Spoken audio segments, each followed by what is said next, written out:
inyong pangalan? Ano po? Alex. Ayan. Ito po ako na. Maaari po pang malaman kung ilang taon na po kayo sa inyong trabaho. Mag-8 na.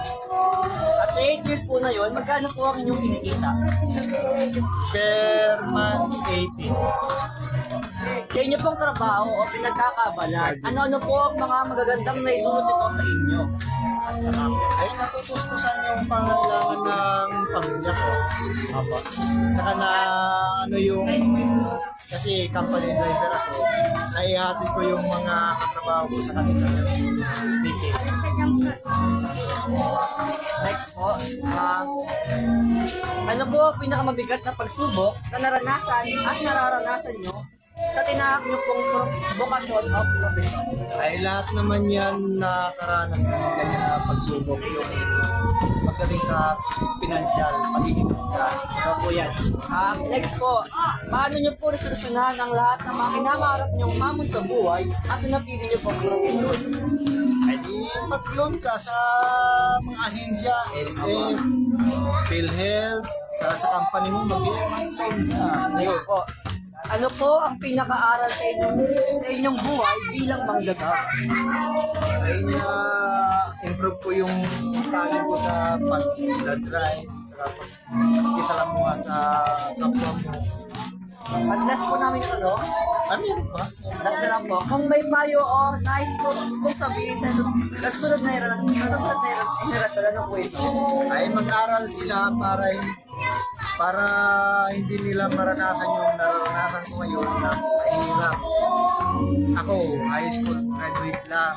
Kaya mas maganda yung may college degree ka, may titulo kami hawakan para saan ka man mapunta ng trabaho, may tatanggap sa'yo. Maraming salamat po. Ano nga po sa inyong pangalan? Alice. Maraming salamat.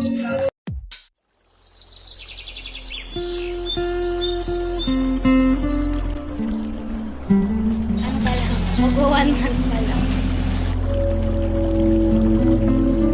300 a day.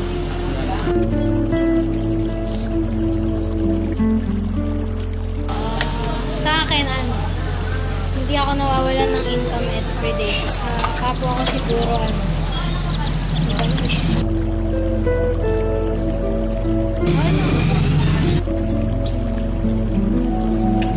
kang kasama dito sa work.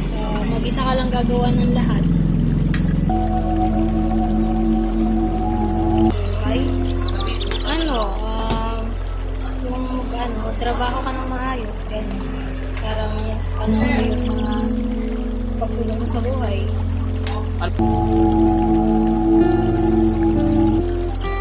Siguro, gawin mo lang yung aral sa akin, matuto kang maging honest, gano'n. Sa trabaho mo, gawin mo nang maayos yung trabaho mo, gano'n.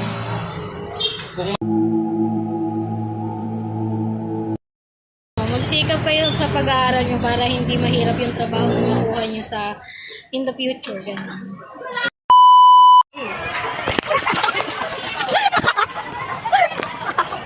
Ay, nagpinigyan niyo yun. Sorry ko. Awa ko cellphone mo, yung aking nagligtas. Ano ba?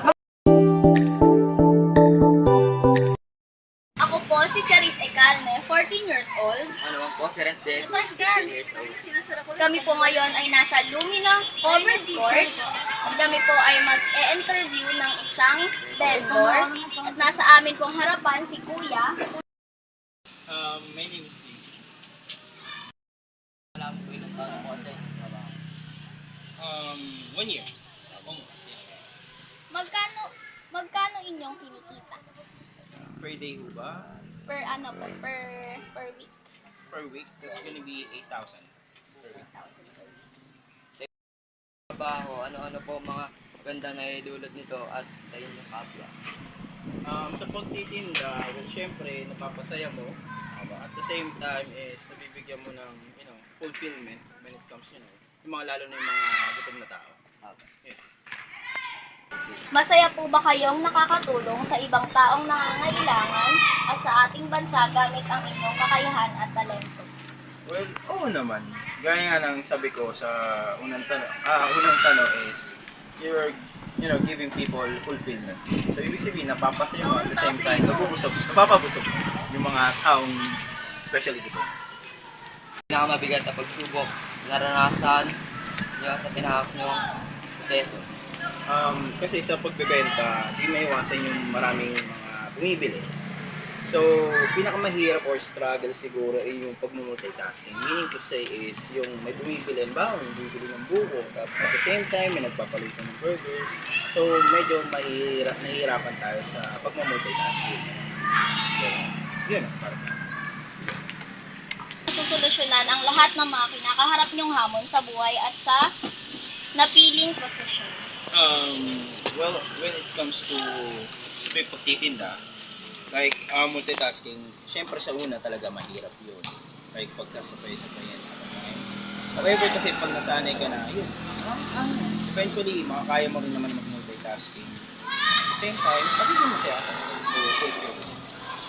Pinaka-aral ng inyong buhay manggagawa. Pinaka-aral for me is yung pagiging matyaga. At the same time, pagiging masaya kasi napapasaya mo yung mga tao, napapabusog mo. Like, you just need to, be confident sa mga tinitinda mo. Also, pagiging determinado. Kasi may araw na, di ba, malakas ang benta, may araw naman na hindi. So, much better na ano man yung magiging kita mo is maging masaya. Yun. Kung may payo o nais kong sabihin sa mga susunod na henerasyon, ano po ito? Oh, that's a good question. Well, for me, ang mapapayo ko lang is, first, lalo na sa mga estudyante, just keep on dreaming. Also, bilang sa, siyempre, maging matyaga tayo sa pag-aaral. Diba? Tapos, sabay mo lang ng tiyaga and then be more optimistic sa lahat ng bagay. Yun. Po si Charis Ecalne. Dito na po natatapos ang aming panayam mula kay Kuya JC. Kuya JC, thank you po. Maraming salamat. Magandang gabi po. Ako po si Francesca Manalo. Maaari po ba kayong ma-interview para sa aming school project? Pwede. Maaari po bang malaman ang inyong pangalan at inyong occupation o trabaho? Ako po si Alfredo Tolentino. Ang trabaho ko po ay isang tubero. Sige po. Maaari po bang malaman kung ilang taon na kayo sa inyong trabaho? 20 years na akong nagtutubero. Magkano po ang inyong kinikita? Ang kinikita ko kada isang buwan, nagkakahalaga ng 20 to 50,000. Sa inyo pong trabaho, pinagkakaabalahan, ano-ano po ang mga magandang naidulot nito sa inyo at sa inyong kapwa? Unang-una, ang nadulot nito sa aking kapwa, nabigyan ko yung mga kapitbahay ko ng trabaho, na walang trabaho. Sa akin naman, nakakain kami ng 3 beses isang araw dahil sa trabaho ko na ito. Ano po ang pinakamabigat na pagsubok o naranasan nyo sa tinatawag po ninyong bukas ng profesyon? Siguro yung mawalan kami ng trabaho o project. Kung wala kaming project, mas mahirap. Pero mas masarap sana kung may project. Masaya po ba kayong nakakatulong sa ibang taong nangangailangan at sa ating bansa gamit ang inyong kakayahan at talento?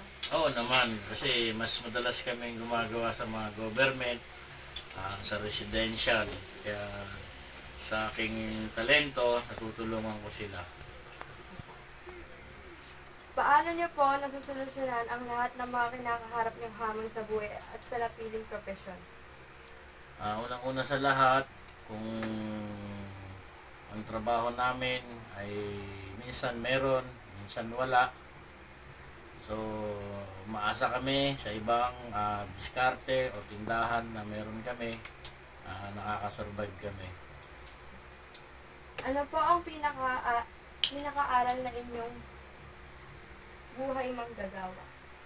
So, natuto kong mag-ayos ng pangsarili namin, halimbawa, sa mga sira-sira sa aming bahay.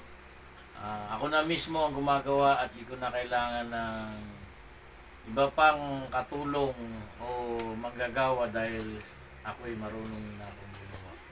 Okay po, huling tanong na po. Kung may payo o nais pong sabihin sa susunod na henerasyon, ano po ito?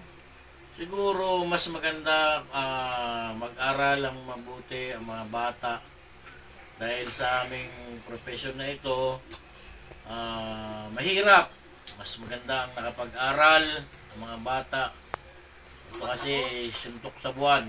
Minsan meron, minsan wala. Kaya pinapayo ko sa mga kabataan, hanggat pinag-aaral kayo ng magulang nyo, mag-aral kayo. Yun lang. Thank you po. Yun. Magandang tanghali. Ako si Mahirong Sheila C. Kasalukuyan ako nandito sa Padre Pio. Ngayon ay kasama ko si Ginoong Ricardo Taala. Isa siyang construction worker. Nandito ako para tulungin siya ng mga ilang katanungan. Ang unang katanungan, maaari po bang malaman kung ilang taon na kayo sa inyong trabaho? 20 years. Ikalawang katanungan, magkano po ang inyong kinikita sa inyong trabaho? 850 sa araw. Ikatlong katanungan, sa inyo pong trabaho o pinagkakabalahan, ano-ano po ang mga magandang naidulot nito sa inyo at sa inyong kapwa? Nakakatulong sa gawain, saka sa mga pamilya para lang mataguyod sa pagkain ng pamilya. Masaya po ba kayong nakakatulong sa ibang taong nangangailangan at sa ating bansa gamit ang inyong kakayahan o talento? Oo, nakakatulong. Ano po ang pinakamabigat na pagsubok na nararanasan nyo sa tinahak nyo pong bokasyon o profesyon? Yung mainit sa trabaho, sa araw, kailangan na magtrabaho ng maigi para maitaguyod ng pamilya. Paano nyo po nasolusyonan ang lahat ng mga kahirapan nyong hamon sa buhay at sa napili nyong profesyon? Tiyaga lang. Ano po ang pinakaaral ng inyong buhay manggagawa? Masaya naman. Huling katanungan, may mga payo o nais po ba kayong sabihin sa susunod na henerasyon? Ano ito? Yung susunod na henerasyon, kailangan sila mag-aral ng mabuti para hindi sila maging katulad ko na construction worker lamang. Sige po. Ayun lang po at maraming salamat.